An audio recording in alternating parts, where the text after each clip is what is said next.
আজ 25শে ডিসেম্বর অর্থাৎ বড়দিন। এই রাতটা আজকে অন্যমতো কাটালাম।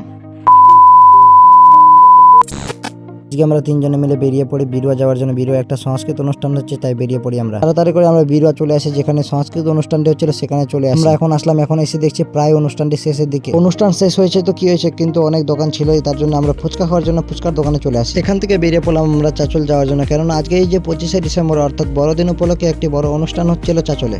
চাচলে এসে দেখলাম যেখানে আই লাভ চাচল লেখা আছে সিদ্ধশ্রীর মাঠে, সেখানে একটা বড় অনুষ্ঠান হচ্ছে। চাচলের মধ্যে এত বড় অনুষ্ঠান হচ্ছে, তার জন্য অনেক ভিড় ছিল, মানে গাড়ি রাখার জায়গায় পাচ্ছিলাম না আমরা। তারপর এক জায়গায় গাড়ি রেখে দিয়ে আমরা চলে আসি অনুষ্ঠান দেখার জন্য। মানে আমরা অনেক দেরিতে আসলাম, তার জন্য এখন দেখছি আমাদের অনেক দূর থেকে অনুষ্ঠানটি দেখতে হচ্ছে। অনুষ্ঠানটি দূর থেকে দেখার একদমই ভালো লাগছিল না, তার জন্য আমরা কোনো মতো করে এত ভিড়ের মাঝে সামনের দিকে চলে আসি।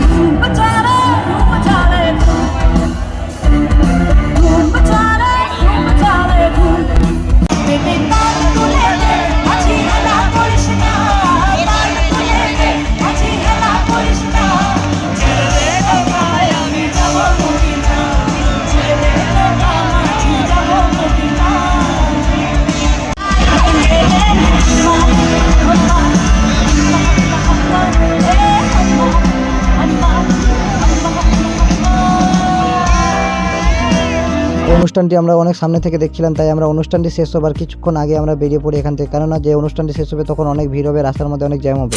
অনুষ্ঠানটি শেষ হবার আগে আমরা আমাদের গাড়ি নিয়ে বেরিয়ে পড়লাম বাড়ি যাওয়ার জন্য।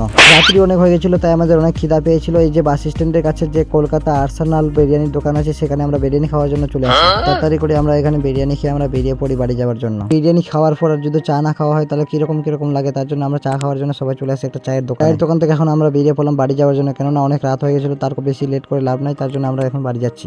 এখন আমরা চাচল থেকে বাড়ি যাচ্ছি। কি বন্ধুরা, ঠান্ডা কেমন লাগছে? ঠান্ডা লাগছে না, এখানে তো ঠান্ডাই লাগছে না। ঠিক আছে ভাই বন্ধুরা, টাটা।